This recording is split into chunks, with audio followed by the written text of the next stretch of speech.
was talking about, he was talking about this. He was talking about the creation. So today, Ram is asking him, "O holy sage, pray, tell me what mind really is. Tell me what is mind." Okay.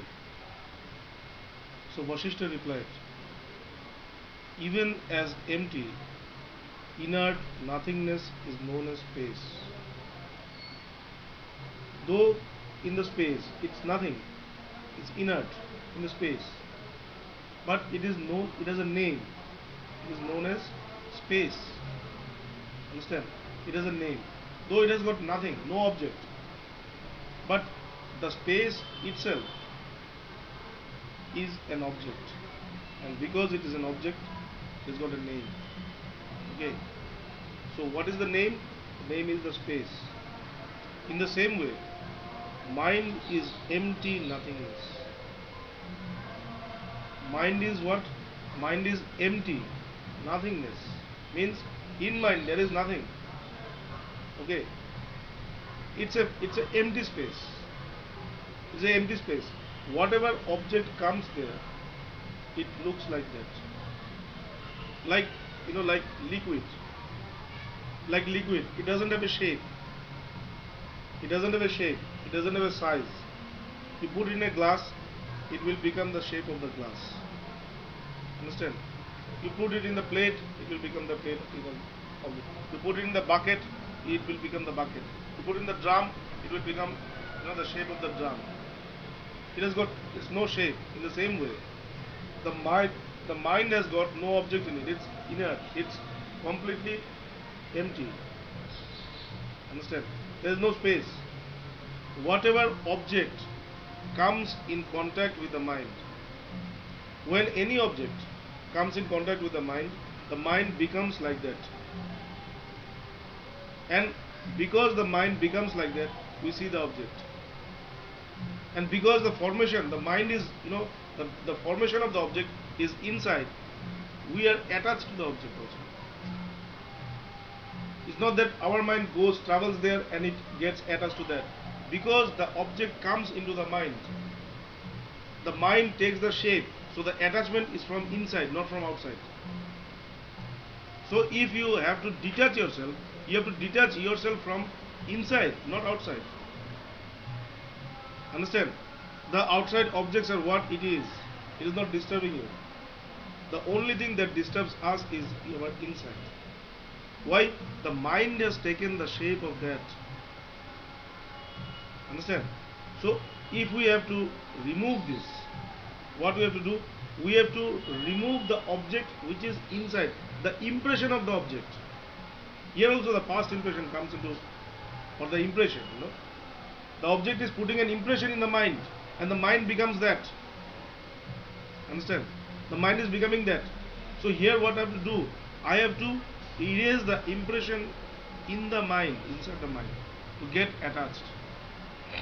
And that is why the masters, what they do? They give another impression. They give another impression. Why?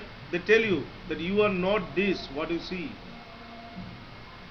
You are not this, what you see. You are not the name, you are not the form, you are not this body. You are not the identification that you think about. Okay, you are the self. So this impression is another impression.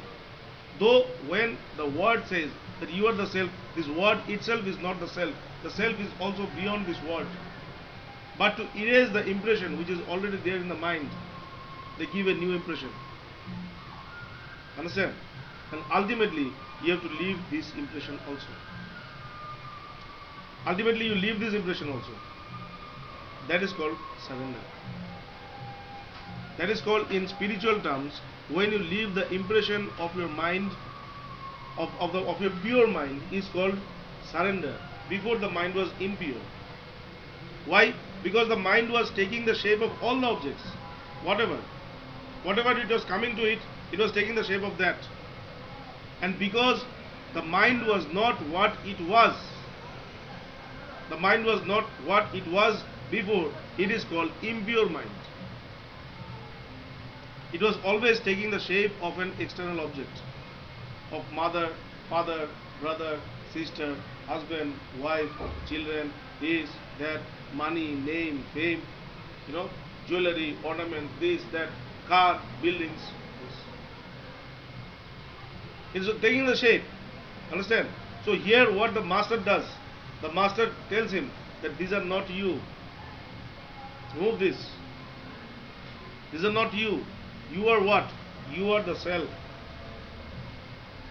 You are the self, undifferentiated from that supreme consciousness.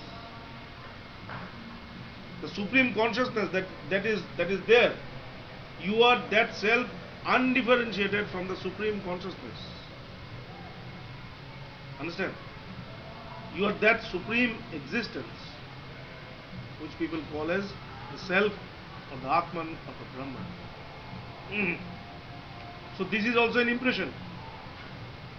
This is also an impression. And when the past impressions goes, then the master tells him to surrender this also. He then gives this impression. Take it. Take it. And when these impressions are also gone, when these pure impressions are also gone, then what remains? Only the consciousness. And that is why it says the mind itself is the self. The mind itself is the self. It has got consciousness. But because it takes the shape of another things, we don't recognize it. We recognize the object. We cannot recognize or identify that consciousness because it's always taking shape. In mirror, when I am seeing my face is seen. I am not seeing the mirror, I am seeing the face. Understand? I am seeing the mirror. It's a mirror, but it's not mirror. I am seeing my face. So when I am seeing my face, I am not seeing the mirror. In the same way, in the mind, it works as a mirror.